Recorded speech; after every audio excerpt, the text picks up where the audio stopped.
Washington Divino.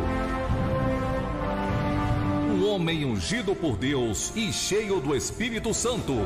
Senhoras e senhores, que quando nós levantamos a nossa mão, aceitamos a Cristo como meu Salvador, como seu Salvador, o cristão não se manda mais. Sua agenda está aberta para o Brasil e o mundo. Graça e paz, amados irmãos. Uma paz aí para todos. Que a graça do Senhor, a comunhão do Espírito Santo esteja com todos. Mais uma vez estou aqui para gravar para o YouTube e para o Facebook. Senhoras e senhores telespectadores, eu tenho uma mensagem da parte do Senhor. Mensagem essa que está submissa e sujeita ao tema a preparação para o cenário mundial. Abra suas Bíblias, por favor, no livro de Apocalipse, capítulo de número 13, versículo de número 16 e 17, que diz assim a palavra do Senhor. Vamos começar para o versículo 15, só 3 versículos, 15, 16 e 17, tá? Diz assim: como também fizesse com que fossem mortos todos os que não adorassem a imagem da besta, e obrigou todos pequenos e grandes, ricos, pobres, livres, escravos, a que recebesse a certa marca na mão direita ou na mão ou na testa. Mão direita, tá? Ou na testa. Versículo 17. Para que ninguém pudesse comprar ou vender,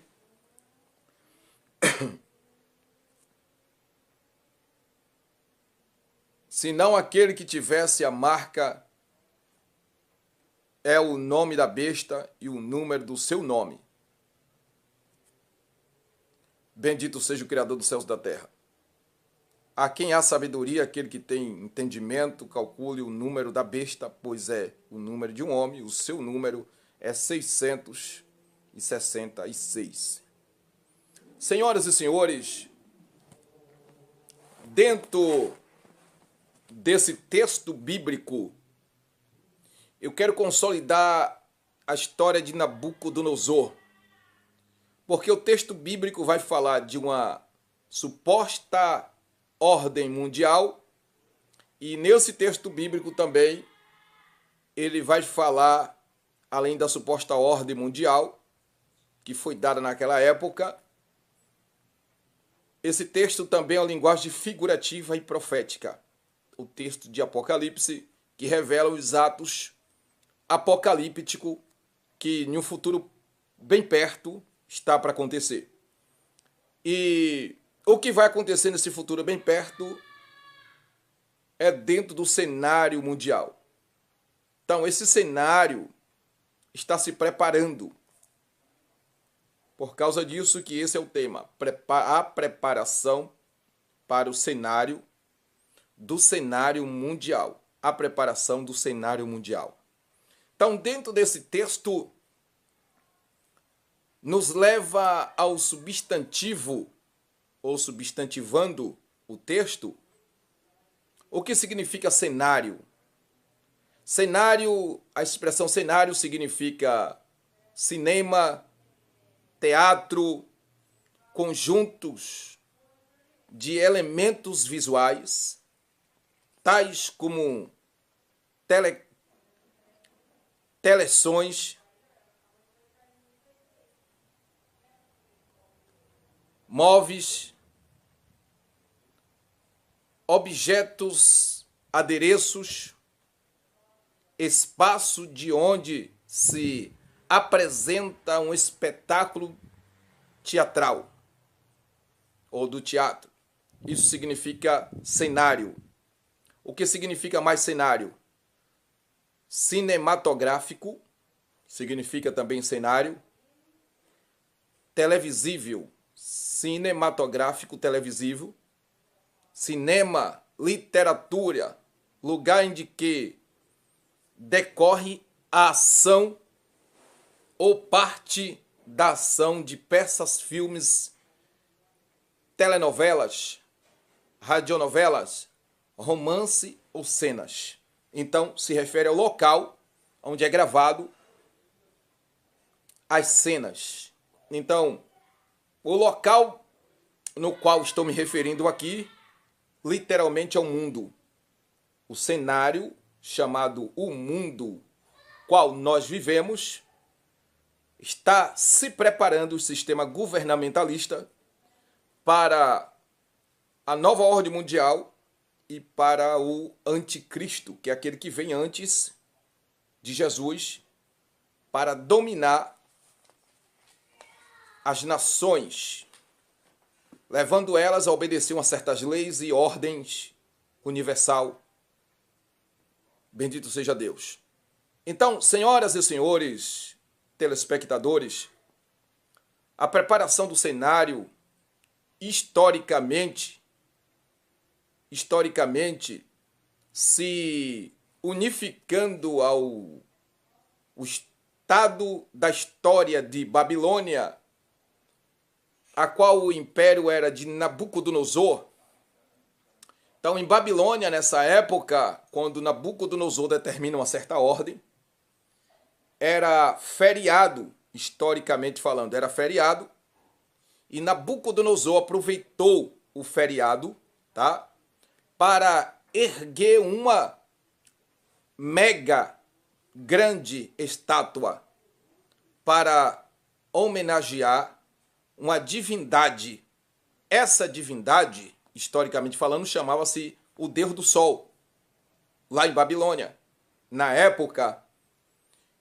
E então, os babilônicos, em virtude desse ato cerimonial da inauguração da estátua, todos os políticos, magistrados, oficiais que trabalhavam para o governo, tinha que se comparecer, porque era a ordem de Nabucodonosor, tinha que se comparecer ao cenário da nova ordem da capital chamada Babilônia, para a solenidade pública, e todos deveriam cumprir a ordem do rei Nabucodonosor. Era uma ordem, e Nabucodonosor ali, historicamente falando, ele era a figura do anticristo, a sombra do anticristo naquela época. Nabucodonosor, ele deu a ordem, todos deveriam passar calmamente pela porta de estar, que era a porta principal da entrada da cidade de Babilônia. Todos se dirigiam ao cenário local, que estava no centro da cidade. Bendito seja Deus, localizado no centro da cidade de Babilônia, onde aconteceu o ato cerimonial da inauguração da estátua que Nabucodonosor tinha ordenado. Essa estátua, lá em Babilônia, glória a Deus, se chamava, glória a Deus, os babilônicos chamavam a estátua de Shuilá. A palavra Shuilá, em hebraico, Shuilá, significa uma prece com as mãos levantadas. Os babilônicos chamavam a estátua de Shuilá porque a estátua estava com a mão erguida, as mãos direita erguida à altura do rosto. Glória a Deus. Ou ambas mãos, tá? erguida para o céu. O rei, glória a Jesus, com um discurso imperial, parecendo um deus, se colocava como um deus, ele tinha uma prece que você pode chamar de oração, escrita pelos seus sacerdotes do palácio. A oração praticada pelo rei Nabucodonosor já tinha o nome de Shuilá.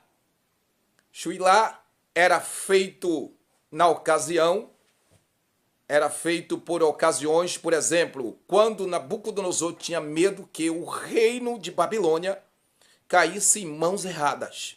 Louvado seja Deus, em mãos estranhas. Então ele clamava a Shuilá, orava a Shuilá, buscava a proteção de Shuilá, que era o nome das estátuas das divindades babilônicas.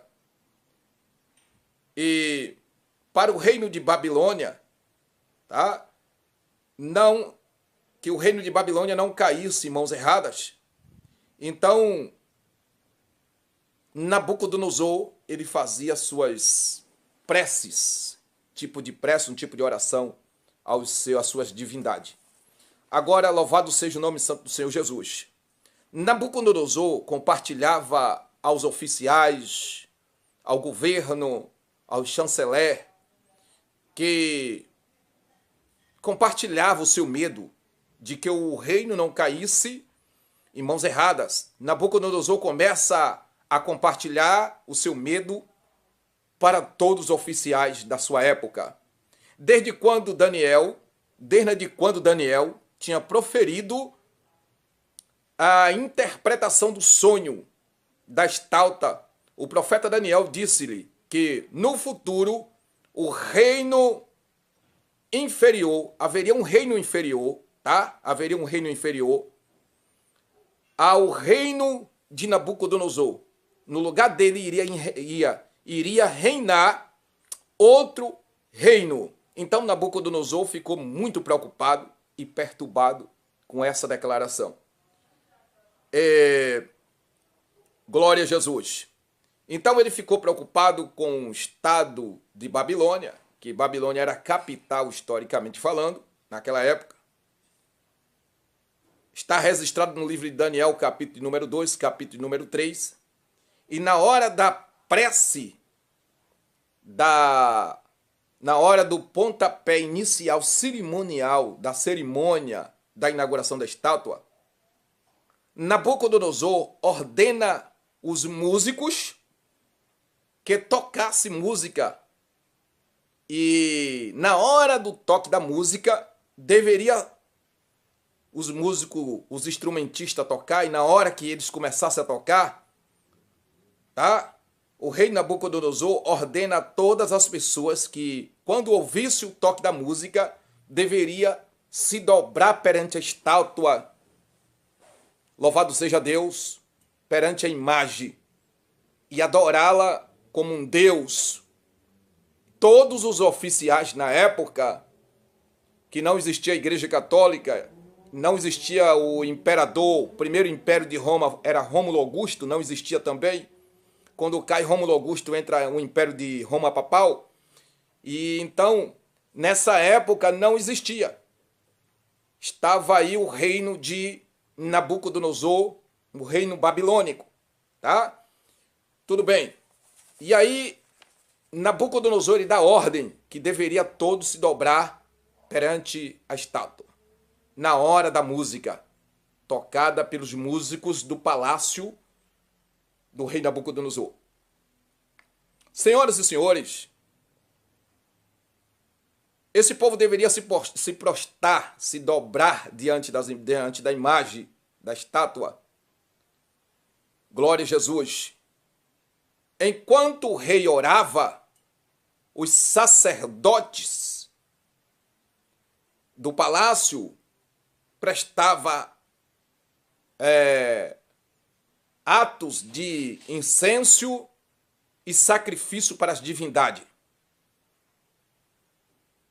E todos os homens e mulheres, oficiais, governantes, magistrados, chanceler, deveriam dobrar o seu joelho perante a estátua.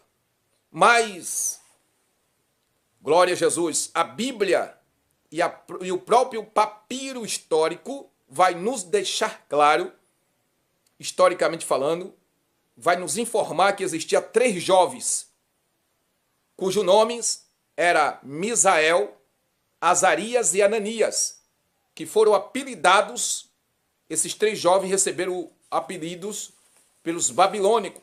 Os babilônicos deram o apelido aos 3 servos do Senhor, aos 3 jovens. Glória a Jesus. Então, esses 3 jovens hebreus estavam no meio do povo hebreu quando Nabucodonosor cercou Jerusalém e leva aí todo o povo a cativo de Babilônia e levando o povo a ser submisso e sujeito à ordem babilônica, principalmente à ordem de Nabucodonosor.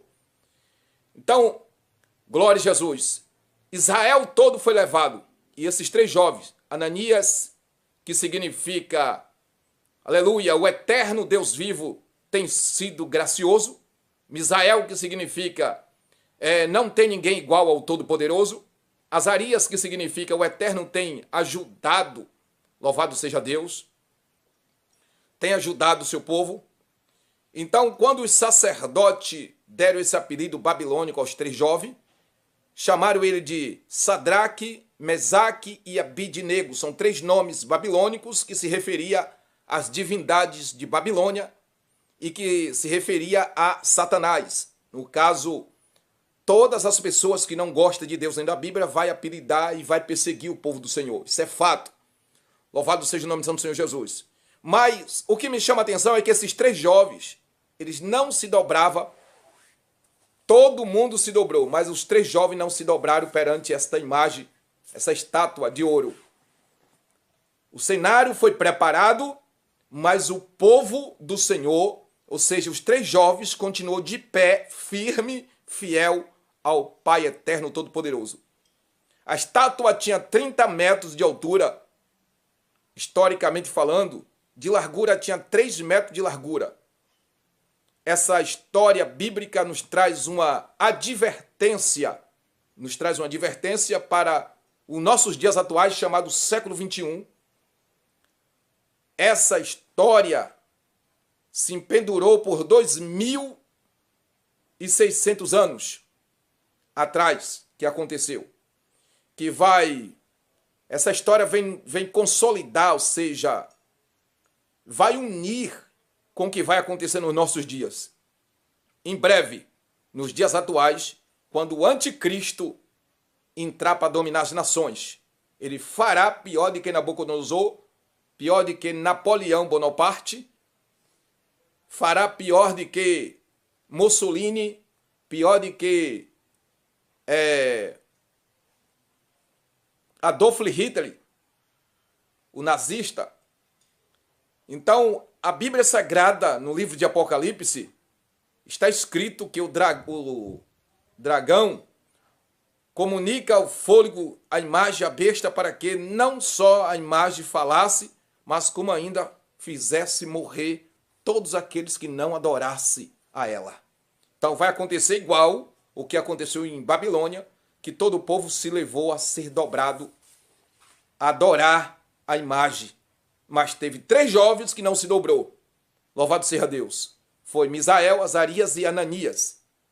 Então, no livro de Daniel e Apocalipse, nos mostra detalhes, senhoras e senhores, detalhes da desenvoltura suposta de um decreto futuro que será envolvido as nações. E quando o anticristo entrar, antes da entrada do anticristo, vem aí a nova ordem mundial.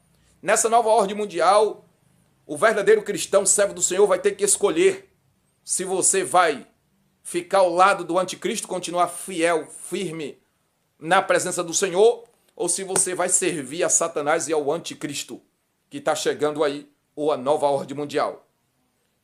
Esse livro mostra que está chegando o tempo em que vai ser impossível servir ao Senhor, ser cristão, estar em um templo clamando, buscando a presença do Deus vivo. Vai ser impossível ter paz no seu lar, na sua vida, ou até consigo mesmo. com essa nova ordem mundial, que na realidade é a desordem mundial que está chegando aí. A profecia nos diz que esse decreto alcançará o mundo inteiro. Vejamos que nos revela a Bíblia no livro de Apocalipse, capítulo 13, versículo 16 e 17. Foi o que eu acabei de ler. Pobres, ricos, famosos, todos serão caçados como se caça uma caça no mato. Serão caçados como animais.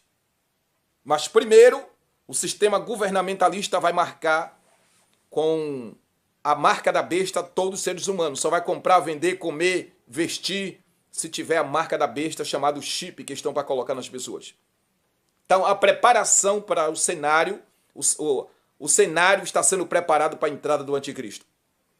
Se analisamos o estado político, econômicos e sociais dos nossos dias atuais, podemos enxergar que o cenário político mundial está dentro do cumprimento dessas profecias de Daniel e Apocalipse. Bendito seja Deus. Em nossos dias atuais, historicamente no século XVIII, era estranhos se falar de um governo mundial. E como nos mostra a profecia de Daniel e Apocalipse,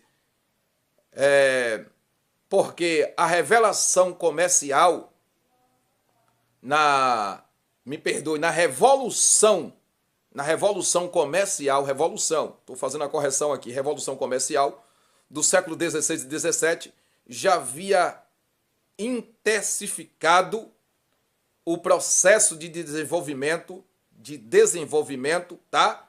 Capitalista lá na Inglaterra, que levou os Estados Unidos, o Estado da União dos países, pela circulação da mercadoria. Presta atenção. No século, bendito seja Deus, 16 e 17, já havia intensificado o processo de desenvolvimento capitalista que levou o Estado da União dos países pela circulação de mercadoria. Os nazistas estavam muito longe de uma administração global, como nos mostra a profecia. No ano de 1760, historicamente falando, dá início na Inglaterra a Revolução Industrializada, ou seja, a Revolução Industrial, louvado seja Deus, quem conhece de história sabe o que eu estou falando. No ano de 1760, tá? Inicia a Revolução Industrial, que aumentou muito a independência de um país em relação ao povo. Empréstimo entre nações, monopólio, tecnologia por parte de países mais ricos que acabaram criando o espaço para a união entre governos, tá? Já no século XIX, muitos sociólogos chegaram a discutir acerca de um império mundial que levaria o mundo a um só governo. Ainda no século XIX, essa ideia de um só governo não passava de sociologia, utopia, que significa delírio dos pensamentos humanos. Louvado seja Deus. Mas observe uma coisa, glória a Jesus. Estamos caminhando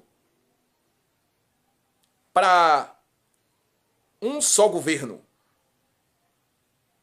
Estamos caminhando para um só governo, tá? Não é dois governos, que eu ia colocar aqui 2 dedos, não. É um só governo, uma só moeda, aonde a tecnologia domina, porque estamos vivendo na globalização. A internet está dominando a população, Facebook, WhatsApp, e o sistema governamentalista único vai usar esses poderes tecnológicos para localizar as pessoas. Agora em São Paulo já estão colocando as microcâmeras em vários lugares para monitorar as pessoas. Já saiu a nova identidade que tem o QR Code e tem o 666 na nova identidade. Então, veja que tudo está ocorrendo aí para um só governo mundial, que eles chamam de a nova ordem mundial. Então, aceita Jesus, tá? Depressa, deixa o pecado, deixa o forró, o carnaval, o micareta, e depressa aceita Jesus, para que você não possa ficar aí. Porque para ser salvo, você tem que deixar todo o sistema do mundo. Papai do céu vos abençoe, tá? E nós nos encontramos no próximo vídeo em nome de Jesus.